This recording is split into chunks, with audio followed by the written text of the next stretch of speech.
Welcome back to Roar Career Talk, the show where we ditch the buzzwords and talk about what actually matters in real careers. Today's guest is April Rust, a tech consulting senior manager, career coach, the host of Techless podcast. April helps ambitious professionals earn 20-40% more without sacrificing their sanity or working endless hours. April, welcome to the podcast. So good to have you here. Thank you, Violetta. So nice to be with you. Thank you for having me. Let's talk about the psychology of negotiation. So, April, why do you think so many people, even high performers, feel afraid of negotiation?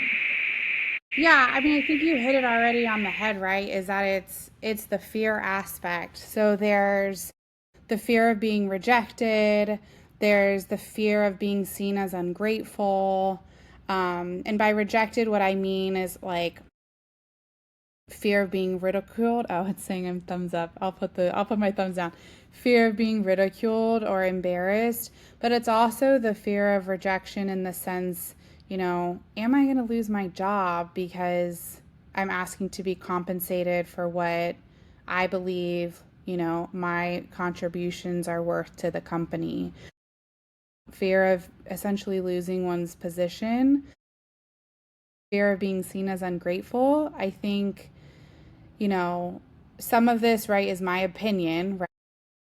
The fear of being ungrateful, I think specifically for women, at least here culturally in the United States, we're often told and taught, and this applies, I know, in other countries as well, just based on their own cultural background, right? We're taught to kind of take what we get, to, be happy with what we get, to not necessarily speak up for ourselves. And so I think there's this fear that if we go against that grain, there's going to be, some negative consequences there. Yeah, yeah, I definitely feel that and agree with you that there is so much like I would say that negotiation is not just like, tactics and strategies. It's like 80% of the psychology and the mindset we have, especially as you mentioned, and I totally agree, like for women, that, yeah, sometimes we just feel like we should be already happy with what we have, right? And like just being fine with what we have with our salary, and like why should we negotiate if we already like have a job, have a like good money, or just like earning money, right? So, and that like type of the mindset that the psychology just like leaves us like so many opportunities. We're just losing money, time, like we're just leaving those money on the table. And yeah, people who just basically know how to negotiate, and like just battling with this like psychology and changing themselves, changing their mindset, they definitely win more. So yeah, coming from that, like what's the single or not single biggest mistake professionals make that cost them thousands when negotiating a salary? Yeah, I love this question. I will say I have two answers, right? The first and foremost is that they're not trying to negotiate at all, right? Like there's some studies out there. You can do a quick Google search, like how much money do you leave on the table over the course of your career if you never negotiate, whether it's a new job or within your job. And the research estimates it's $500,000 to $1 million that you're losing out on over like your 30, 35, 40-year career. So, right, like that's mistake number one. And that's such a huge opportunity, right? Is like you gotta at least go for it. There's like the cliche saying of you're gonna miss all the shots that you don't take. So, you gotta at least start taking the shots. Now, for people who are negotiating but are not successful yet in obtaining their goal or at least getting closer to their goal, what I typically will find is that they're approaching the negotiation from like a self centered perspective. So it might be like, I really want this. I really need this raise. I really want this salary. I have bills to pay. Um, like it's all coming kind of from their perspective. And also with that is the perspective of like, it's all about me. So even if and I'll give you example what I mean. So like, you know, I might be at the end of the interview process in the offer stage, and maybe I've gotten an offer that's a little bit lower salary wise than what I was hoping for, what, you know, I thought I could get based on the market. Um, Making it all about me would, you know, even disregarding the things like, I think I deserve this, right? But even something as like, you know, I was really looking for a number, you know, closer to 150,000, right? Like, is there anything you can do? Even that is a bit more like focused just on me, right? I haven't mentioned at all like why my experience and the impact I've made previously warrants that number. And I haven't tied it in with how I'm going to bring my package and create value immediately for this company, right? And so when we think about negotiating, we want to think about this win-win scenario where I'm not just trying to get something, like you need an employee who's going to make a great impact, who's going to hit the ground running, who's not going to cost you too much in training, you know, who's going to get along with your people, and you want to see, you know, 3, 4, 5, 6 return on investment in that first year. How can I, as the candidate, paint the picture that you're going to get that return, and that, you know, that return is going to warrant the salary level, right? Mm-hmm. So it's no Yeah. longer about what I want, what I think I deserve. It's like, here's the evidence of how I'm going to contribute, and that contribution aligns with this salary level. Mm-hmm. Perfect. Yeah, super valuable advice here. And I want like everyone to just stop here and maybe listen again to this like piece of advice, because I truly love that we never need to talk about like from I perspective when we are coming to the negotiation, or when we like try to negotiate the salary during the interview stage. So just take those core moments and try to negotiate around them, and maybe bring some examples what you did before in your previous roles, and show how you helped another company to succeed, or like what projects you like finished successfully with what, like, you know, improvement rates and all this stuff. So always think and like refer yourself back to the company with what you try to negotiate, and if they see that okay, you're that candidate, they will definitely, you know, at least start talking to you. But when you talk about perspective, just oh, because I'm that, you know, great and I do this and that, like maybe it just won't work, right? So totally agree with you. And April, for those who feel like awkward talking about money, what mindset shift or phrases can make these conversations less cringy? Yeah, I mean, it's really one of those things I think that requires practice. Um, I think, again, like something that I used to tell myself, because something that I like to say is like, no amount of Google articles on how to negotiate is going to help you if when the moment comes, like you're silent, right? Like, I think a lot of us who have tried to negotiate probably have experienced this moment where, like, it's go time and you're really scared. Like, you have, you know, goosebumps, like, your heart's starting to beat a little bit faster, and you're like, holy cow, am I really going to say this thing? Right? Hmm. And a lot of us in that moment, we go, nope, too uncomfortable. Like, nope, I'm just gonna take it, or I'm not gonna say anything, I'm not gonna speak up. So I think I don't have like a great mantra, Mhm. right? It's more so just practicing, practicing, practicing. And I also think some of that preparation and like knowing the feelings that are going to come up for you, anticipating Mhm. the discomfort that you might feel if you're someone who um, isn't used to negotiation. I mean, I would say I'm fairly used to negotiation, and I still get nervous Mhm. when it's time to have a real conversation, right? Like it still scares me because But it's normal. We're all it's like normal. humans. Yeah. Yeah. Um there was something else though I wanted to add. Oh, yes. So it's not so much a mantra, but it's more so, right, that preparation around how you think you're gonna feel and Mm-hmm. making the commitment that you're gonna do it anyway, even though it's scary.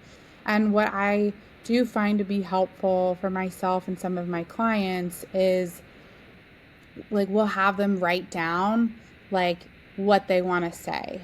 Because Mm-hmm. when the moment comes, like it can be really difficult to start the conversation. Even if it's just like I always recommend trying to get, the HR person or the hiring manager, whoever is the person who's giving you the offer, Mm-hmm. like try to get them on a phone conversation and then have your little blurb written out, like Yeah. I'm super stoked to receive this offer. Like, I love the process. I loved everyone I met, like showing enthusiasm, all the things. And then, like, you have your little blurb of, like, there are a few items in the offer that I'd like to discuss, XYZ. Um, I just find like when the moment comes, it can be hard to collect your thoughts and having what you want to say written out, even if it's just to start it, and then you kind of go from there. I find is helpful. April, how should you respond when an interviewer asks about your current salary or expectations before they made an offer? I think it's very common situation when they start like asking you for the range you're looking for, right? So how to basically behave in this situation? Yeah. So there's a lot of like super negotiation experts that like, Chris Voss and all the people that are gonna suggest like, keep your number close to your chest, right? Like have them give their number first. But how does this actually work? Because it's not as simple as like you can't just stand silent on the phone, right? And Of so course. if they're really, really pushy and say like I absolutely can't move you on, and this is a company that you're interested in and you're not willing just to walk away, then that's where your research comes into play, right? Like you should walk into this company like understanding what industry they're in, who their competitors are, what people are getting paid at their competitors, ideally what people are getting paid at that company. If not, what is the market for this type of a role in this industry with this size of a company.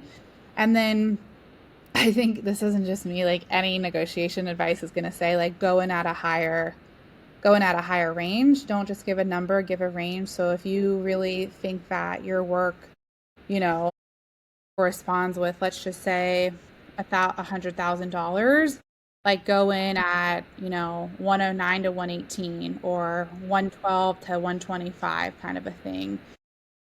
That way, if they do want to hire you, if they do give you an offer, they're probably gonna give it somewhere in your range. And even if they give it lower than your range, it's still higher than what you were hoping to secure going into the interview process. Amazing. Yeah, super, super valuable advice here that you need to be ready with your range, right? You need to do your research, do your homework. Yes, like you can use some of that salary research, but you just have to be careful of like where people are located and what kinds of companies those are, and like is the company you're interviewing with really on that same level to warrant that Hmm. salary. But something you can do is you can interview at companies that you may not actually be super interested in that could line up with like your ideal companies, and you can go through this interview process and ask them for their range, right? Like when Yeah. they ask you your salary, you ask for their range. Hmm. Because it's always like a good opportunity, right, to practice your interviewing skills. Or you could reach out to recruiters, even if they're not hiring for a role you want, and just ask, like, for this type of a role, like, what kind of ranges are you seeing in the market? Um, some people aren't going to reply to you, right? But some people will, and then you can start to get some of that anecdotal data and just see how that is comparing with what you're hearing from your peers and then what you're seeing on like those more of those salary survey types of things like pay scale, Glassdoor, just so you have some more data points on that as well. Yeah, yeah, of course. Like location, size of the company, startup, corporate environment matters, right? They all like, because for the same position, you can be paid like differently, right? Depending not just on your seniority level, not just like if you're a junior, senior, mid, like developer or project manager, right? It also depends, of course, on the location and the size of the company and even the industry. Different industry, different salaries. So yeah, you should definitely do your research. So if like I just mentioned about the seniority, so um, do like junior titles, like for example, junior marketing managers, junior project managers, can they also negotiate? Or the negotiation is only for like senior titles and senior professionals that have like, 5, 10 years of experience, 20 years of experience? Yeah, I think that you can negotiate at any stage. I do think that, like, when you are earlier on in your career, you do probably have a little bit more to lose if the negotiation doesn't go well. And so I think it depends on someone's, tolerance for risk, right? Like how we mentioned when we took our first jobs, like, we took our first jobs. Like I didn't negotiate. Like I just was happy to have a job, right? And but even within that, I think within a year and a half, like I was able to negotiate successfully. One of my recent clients, I think this is maybe her second or third company that she's worked for, and she's maybe 3 or 4 years in her IT project management career. So overall, I think most would say she's still fairly new in her career. And she was able to negotiate 25% increase, at her current company. This is not like going to find a new job. So Hmm.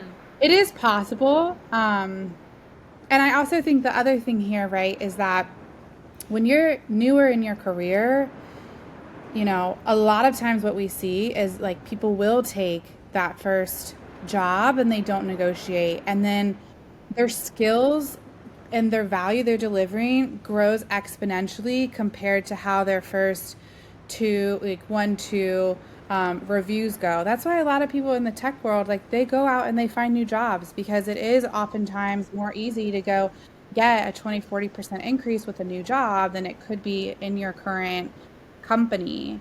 But that's not to say, in a lot of those circumstances, you probably could have a conversation about, reevaluating what your role is. Not necessarily what your salary is for that role, but are you even in the right role right now?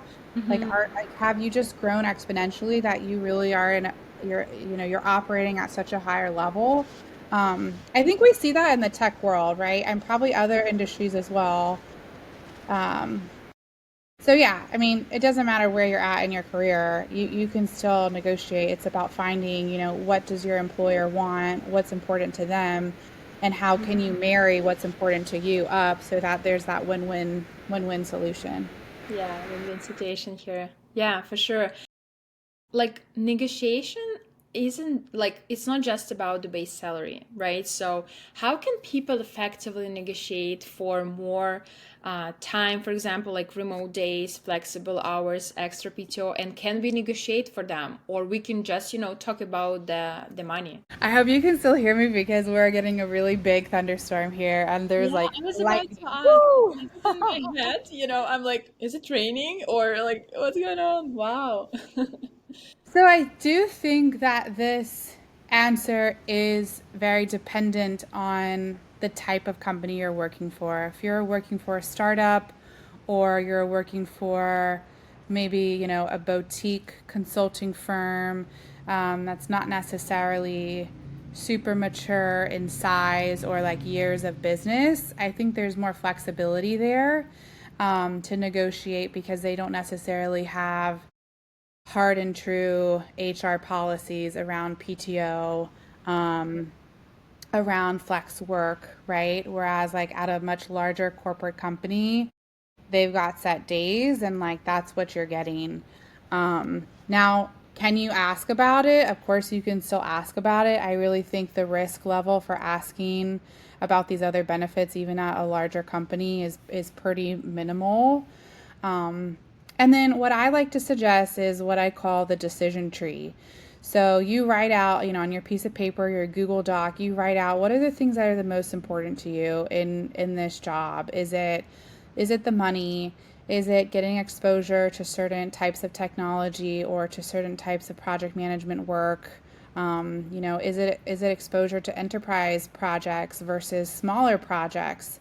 Is it your paid time off? Is it, you know, being able to work your 40 hours Monday to Friday morning, and having Friday afternoon off, kind of a thing? Like, what is it that's important to you?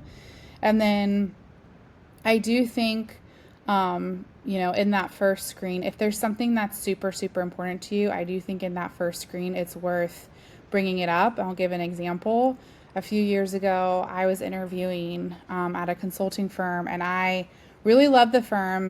I knew they had a PTO policy that was less than what like I really wanted, and I knew I had some big milestones coming up that year that I would need like more days than what they had. Mm-hmm. So I asked at the very end of the screen, when we talked about the salary expectations and the range they had, and I mentioned like, I am flexible on, the total package. One thing that's really important to me is the PTO. So clearly I've done my research. Like I see this is what you have available online. Like, is that flexible at all? Right? And then the HR person said like, yeah, like that's flexible. When we get to the end of the process, they gave me an offer. Come to find out, PTO is not flexible. Mm-hmm. So this is where the decision tree came in, right? Like I had a few things that were really important to me. We were able to agree on the salary. We were able to agree on a sign-on bonus. What we weren't able to agree on was like how the PTO was going to work, right? And like I offered some suggestions of like, can I work the 40 hours, Monday to Thursday? Like, can I still meet all of the metrics? Can I still have my client be happy? All the things, like I was offering solutions, and they weren't willing to budge, And so at that point, right, this is where you have your decision tree of what's important to you and what order. Like, I wasn't willing to miss out on my dad's marriage. Like, I wasn't willing to miss out on two of my other friends' weddings. Like, so that wasn't the right job for me. And I get that that is coming from a place of privilege. And I already had a job at the time, and not everyone is in that position.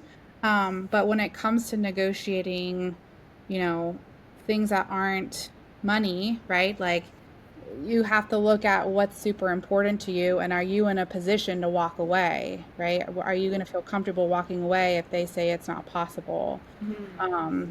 But again, I think it's coming from like, how can you approach the ask in a way that's still coming across that like you're going to deliver value for the company and not just like, oh, I want extra time to myself. I hope that clarifies a little bit. Yeah, of Um, course, of course. so, and then you can ask for trade-offs, right? Um,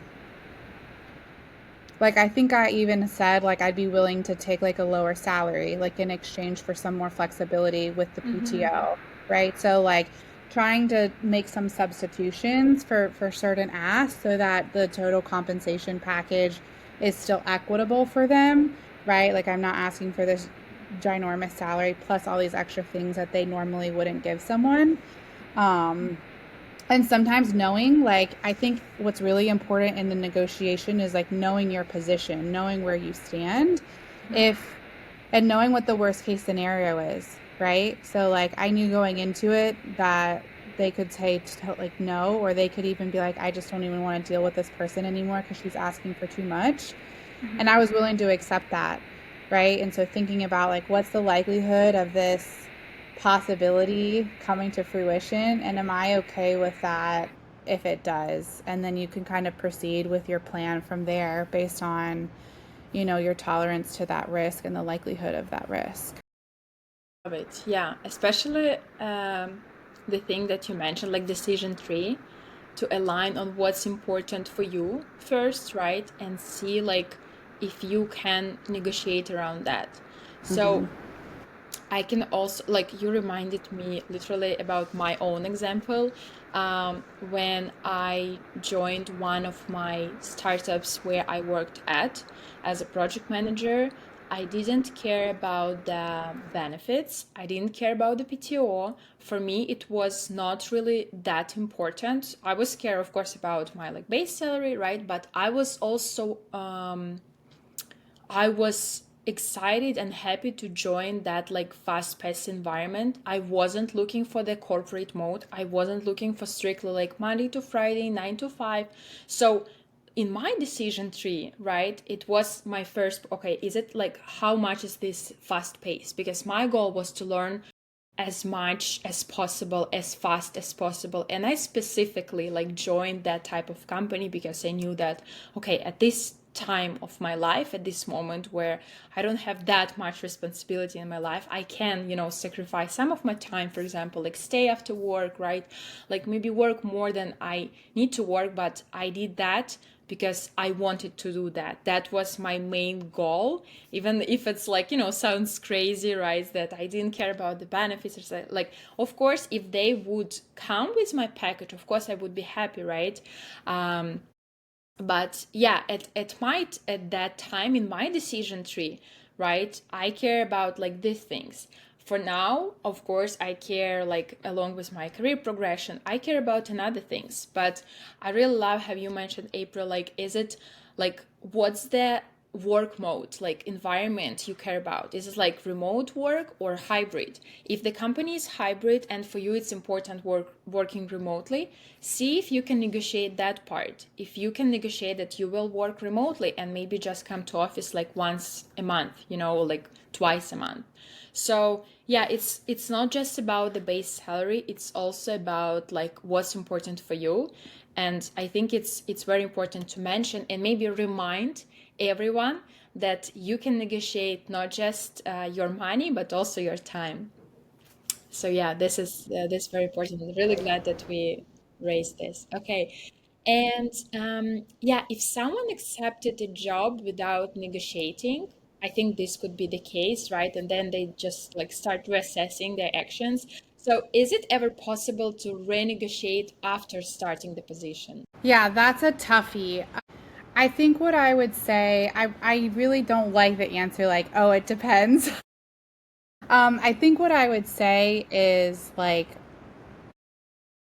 first you need to get in there and you need to hit all of the expectations on the head, which if this is coming up, this person probably is hitting and exceeding expectations and then looking around and being like, oh wow, like I'm probably pretty underpaid. um, right, because the first thing is you need to show that the company's already gotten their return on investment. And again, I think a good number to go for is like six times your salary, right? So if if your starting salary is $40,000, let's say, then you need to be able to have some sort of evidence to back up that you've already made that company back $240,000 in either just revenue or in some sort of cost savings, some sort of soft dollar savings, right? And if that happens, right, at that 3, 4, 5 month mark, then by all means have a conversation, but you better have some sort of data to back that up.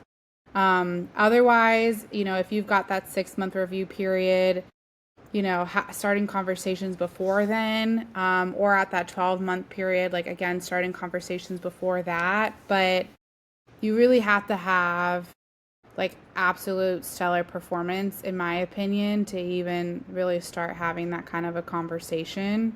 Yeah, it is possible. And I've seen it like in my own personal life, where, like someone might not have negotiated. They might have asked for, let's say, 60,000, and then the company came back with 50,000 and they just kind of took it, right?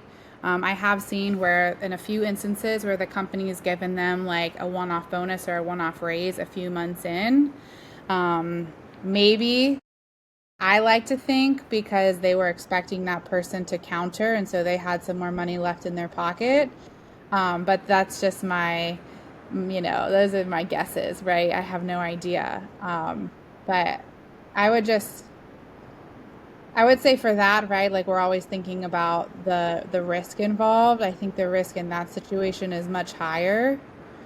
So you really have to have like some good evidence. I would be wary to advise on anyone unless they had some really good evidence to kind of back up.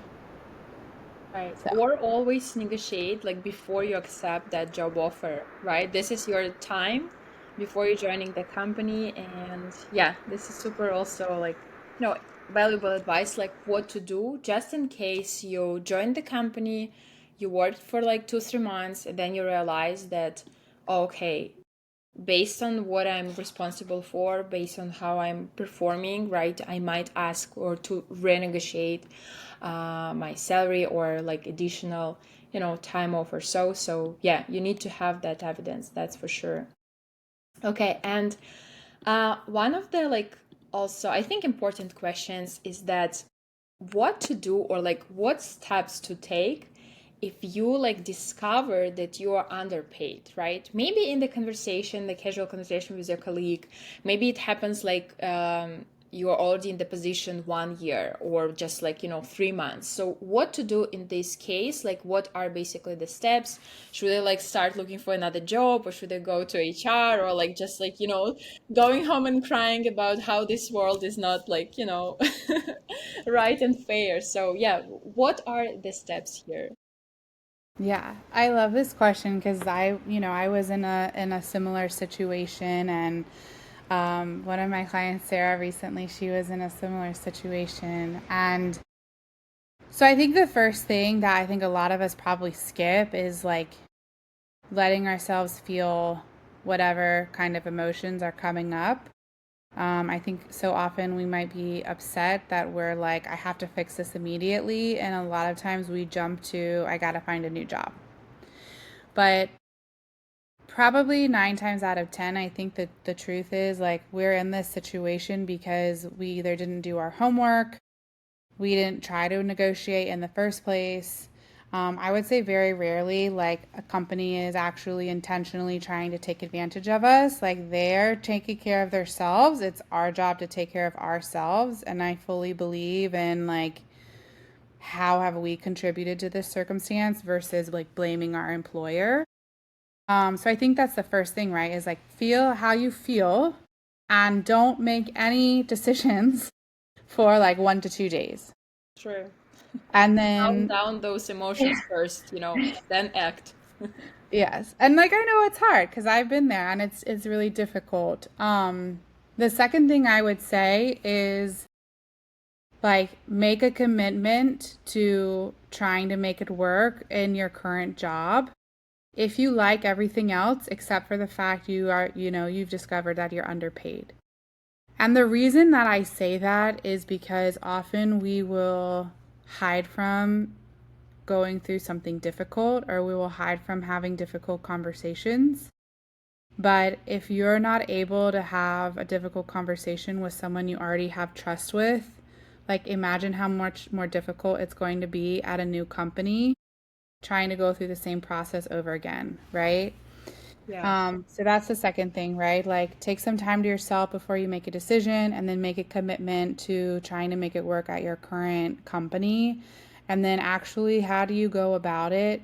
So I would try to make sure that like the information you have is accurate. Like go back out to those salary surveys, go talk to some recruiters, like see if you can get any more information, from peers at your current company. At least here in the States, employers are prohibited from giving you any sorts of consequences for talking about your salary.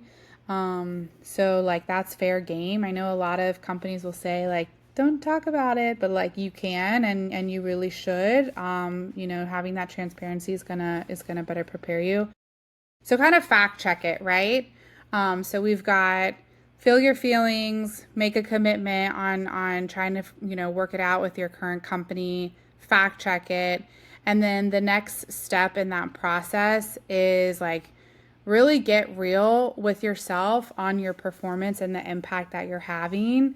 If you don't understand like what the key metrics are for your role, that's the first place to start. Like, what is measurable that, someone like HR or your manager is actually measuring you on, and get really honest with yourself. Like, are you meeting those? Are you exceeding those? Like, where are you, and what kind of evidence do you have to back that up? That ideally is data driven, right? So, in my own example, I looked at like, were my projects on time? I looked at what size projects was I managing, like what was the size of my portfolio I was managing. I looked at, what are my customer satisfaction scores, and how does that compare to other people in this role? Because all of that data was, available to us. I also looked at like, what are the profit margins of my project? Are they profitable? By how much? How does that compare to what, the standard margin is across projects, right? Like, did I have enough of a case to warrant? So you kind of have to do all of this preparation, right? And then, of course, you have to have a conversation with your manager where you can bring this up. And that's where I think I misstepped. There was a few areas where I think I misstepped in my own experience when I first did this. One was thinking that like, you know, 2 months into like taking on this more complex senior work that like I should suddenly be rewarded for it, Mm-hmm. right? Like, Yeah. no, I really shouldn't have expected that. I think you need to demonstrate that throughout the course of several projects, Mm-hmm. throughout the course of like several months to show that you can consistently perform at that level before you should expect to be compensated for that. I just think that I lacked some patience and maybe just some like wisdom earlier on in my career where I just thought that like I had earned it and it had been a few months. So that was kind of my first misstep. My second misstep was that I really didn't have a conversation with my manager. I did all of this work like by myself trying to figure it all out, and I just kind of hoped that like at the annual review like They will she would notice the she would surprise me. difference. That she would know, right? She would know, and she would surprise me, and like, and she's a fantastic human, right? But like that didn't happen. And so, I was prepared in that moment at least to say, I really, based on X, Y, and Z, those factors, I'd really like to ask for a salary renegotiation, like a salary reevaluation. Um, so I know that was a really long answer because it's not a simple process. It's not as simple as one day finding out and the next day saying, "Yo, boss, what's up?" Yeah. Unless you have a super close relationship with your manager, but a lot of us don't. A lot of us don't have that where we can just say like, "Hey, what gives?" Um, so that's what I would say. And then I would say like if you don't like succeed on the first time, like ask for the 6 month review. Like they were generous enough to offer that to me. Like, hey, we think that you're being, compensated appropriately right now, but we're willing to reevaluate it in 6 months time. Right. But let's just say they come back and they say, we think you're being compensated fairly. You can always ask like, hey, Yeah. our cycle is every year, would you be open to reevaluating in 6 months time? Mm-hmm. And then they may or may not, agree to that. And then just one other thing is that like establish a more regular cadence with your manager and their leadership, right? So a lot of times the manager is just kind of like the middle person. So you also need to create that visibility with their leadership chain, and making sure that like everyone kind of up that chain who has the decision making power to give you that raise is involved in kind of your progression towards that raise or towards that goal. Um, and I think most of our listeners are probably project managers, so they understand or are working on understanding how to influence without authority. And so that's a great opportunity, right, to influence kind of up that leadership chain, and showcase those skills that are super important as project managers. Of course, of course. No, that was a brilliant answer, April. Thank you so much for that. And I totally agree with you that we never should like talk from the standpoint of that like when we discover that someone is earning more, right, and we are underpaid, like never act on your emotions, never like, schedule that like Google Meet or Zoom meeting with your manager and trying to like, hey, it's not unfair, sorry, it's making more. So never ever compare yourself to someone, even if you discovered, right, that they are being paid more. So focus on yourself, on your contributions. And yeah, really valuable advice here, April, that I want also add from my experience is that maybe never rush to do something more or take on more responsibilities before discussing with your manager or like your senior leadership, right? So maybe even first talk, set a timeline and agreed on in this 6 months period timeline, or 3 months, 3 months, 6 months, what metrics should I achieve or what more like work I should take on, so we can then evaluate my work, evaluate myself, maybe even hit some like, make some 10 check marks that I need to like, hit to agreed on this raise or the new salary, right, or something else. So you're all clear on your next steps, and then you see if they're cooperative and they agreed on that, and they're like, okay, yes, and if it's documented via email, for example, right, so you agreed on everything, then you're calmer, you're less stressed, you know what to do next, you have your plan for the next 3 6 months, and you start acting, right, rather than you just start, instead of like talking to a manager, starting to take on more work, more responsibilities, and then you will just be upset, right, because you would think that, oh, they should notice because I do so much. Everyone is just so busy with themselves, with their projects, with their work. So even if you're the greatest project manager, marketing manager, product manager, they might not notice because it's not their work. It's your work to promote yourself, to talk about your results, to show them, to present them, create a deck or so, right? So, and talk about that. So before jumping into any more additional work, discuss with the, leadership or manager the timeline, what additional work you would need to take on, right, and then act. And also this conversation early on will help you to understand if you're even at the right company. If they say that, okay, we cannot even discuss the possibility within this time frame to kind of you to take on more work, right, if you see that, you would also not lose your time. Maybe it's time to look for another job, right, and then you will be just so grateful to yourself to have this conversation with your manager or HR or senior leadership, and realize that, oh, how lucky I was not to take on more work, and just like shifting your strategy, right, and working towards another strategy. So yeah, it's Exactly. very, That's very. amazing. Yeah, super valuable insight. Yeah, thank you, April. Thank you so much for bringing the real talk. And I think you made negotiation feel a lot less scary and way more strategic for all of us. So, yeah, thank you very much. Thank you. Thank you. Thank you. And yeah, to all our listeners, if something April said that resonated with you, don't just think about it, but act on it. Follow with April on LinkedIn. Check out her upcoming free masterclass. And yeah, if you loved this episode, please like, subscribe, leave us a review, and send it to a friend who needs to hear that they deserve more. Until the next time, keep building a career that's unapologetically yours. Thank you. Thank you.